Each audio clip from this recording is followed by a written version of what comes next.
Estamos en pleno proceso de industrialización en Rusia, en la Unión Soviética. Se ha puesto en marcha el primer plan quinquenal. El objetivo es lograr que en 10 años la Unión Soviética tenga un nivel de industrialización equiparable al de Occidente. Y para ello, pues se inicia un proceso previamente de redistribución de las tierras. La situación que se daba en algunas zonas de Rusia, como por ejemplo en la riquísima tierra de Ucrania, era que la tierra estaba muy bien repartida.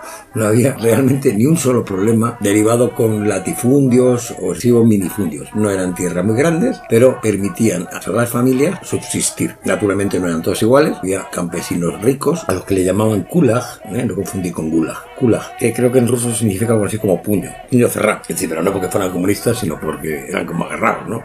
Eran los ricos del pueblo. Realmente muchos hasta tenían la llave de las iglesias, es decir, de la parroquia del pueblo. Eran una especie de caciques. Y también luego había campesinos, digamos, medios y campesinos pobres. Pero incluso los campesinos pobres vivían. No se daba una situación, digamos, las circunstancias para que triunfara allí una revolución. El campesinado tiende a ser una persona conservadora o tradicionalista. Vivía bien, unos mejor que otros, pero vivían bien, todo el mundo comía. ¿Qué ocurre? Que desde Moscú se ven las cosas de otra manera. Se hacen unas planificaciones, se decide industrializar la agricultura introduciendo maquinaria, tractores, cosechadoras y demás. En ese aspecto fue un país innovador y se encuentran con un problema, y es el pequeño tamaño de las tierras. Entonces llegan a la conclusión de que la solución es formar tierras más grandes uniendo a las tierras de los campesinos.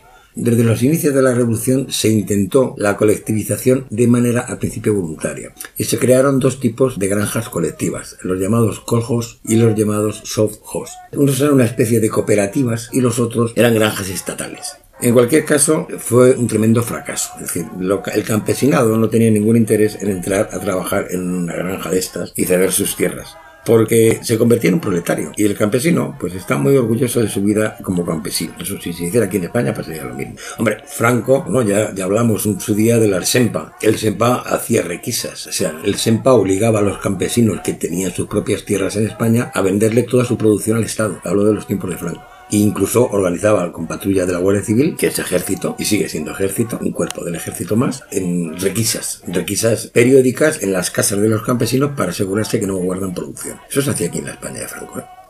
Bien, retornemos a Rusia. Deciden que hay que crear granjas más grandes. Entonces para eso piensan en las granjas colectivas, pero introduciendo una novedad, que es obligatorio apuntarse. Claro, como voluntariamente no se había apuntado a nadie, pues entonces lo hacen obligatorio.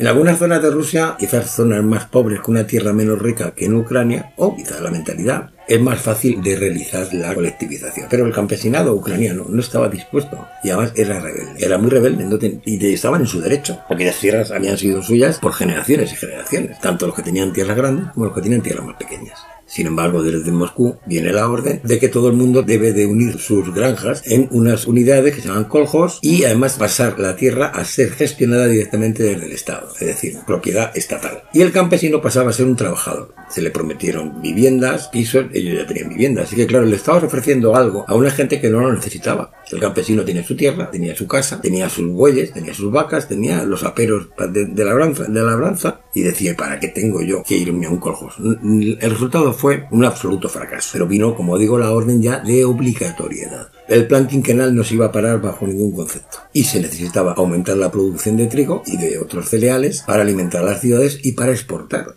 Y con ese excedente, con ese dinero obtenido por la exportación, poder invertirlo en crear industria pesada. Ya digo, el objetivo era convertir a Rusia, a la Unión Soviética, en 10 años en una potencia industrial. Los campesinos se niegan, allí en Ucrania sobre todo, y entonces el gobierno decide mandar al ejército. Es que se me olvidó decir una cosa. Los campesinos, ante esta orden, deciden no vender su producción, guardarla y esconderla. Entonces, de pronto empieza a haber una escasez de grano en toda la Unión Soviética porque no sale grano de Ucrania. Claro, es lógico, ante una situación como esta, el campesino retiene. Entonces, naturalmente, como ya podéis imaginar, el gobierno manda al ejército. Manda al ejército y van casa por casa requisando grano. Requisando el grano. Buscan por todos sitios. Aquel campesino que le encuentran con grano puede ser incluso ejecutado. ¿Qué hacen los demás campesinos cuando empiezan a ver lo que ocurre? Pues empiezan a quemar el grano directamente. Incluso a matar a su ganado, matar a las vacas. Porque dicen, antes de que se la quede el Estado, la quemo. Ante esto, el gobierno ruso envía más fuerzas del ejército y del NKVD y ya podéis imaginar lo que ocurre. Naturalmente se requisa absolutamente todo el grano ya, porque en principio se les estaba requisando un porcentaje, pero claro, ante la actitud rebelde de los campesinos que quemaban su grano e incluso mataban sus vacas, el gobierno decide requisarles absolutamente todo.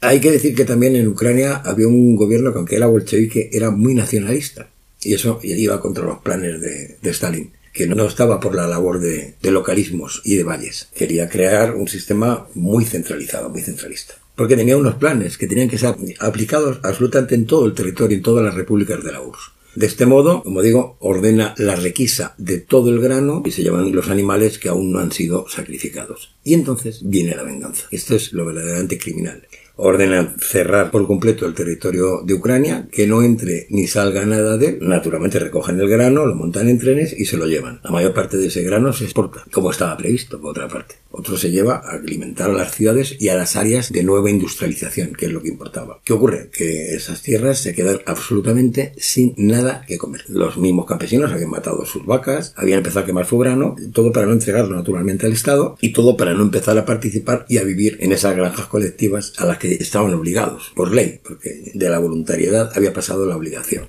El hambre empieza a correr, las enfermedades con él, y se dan hasta casos de canibalismo. Fue algo terrorífico. Pero lo habían decidido. La colectivización se iba a llevar a cabo, quisieran los campesinos o no quisieran. Ya digo, en otras zonas de la Unión Soviética fue más fácil. Los campesinos fueron menos valientes, menos rebeldes, o quizás sus tierras daban menos producción y por lo tanto pues les venía bien. Es que en Ucrania era una tierra muy rica. Esa tierra fértil de Ucrania era el granero de Europa y sigue siendo. Y claro, el campesino de allí, de Ucrania, hasta el más pobre, vivía suficientemente bien. A ese no le hables de colectivizaciones, es evidente. Las autoridades de Moscú fueron implacables. Se estima, hay estimaciones, porque esto es como todo lo que se habla con cifras de millones de muertos. Hay unos que dicen que fueron 3 millones, otros 5, otros 6 millones, siempre sale la cifra de 6 millones por ahí a veces, y otros dicen hasta 10, pero probablemente en toda la Unión Soviética, porque el proceso de colectivización del campesinado fue absolutamente salvaje.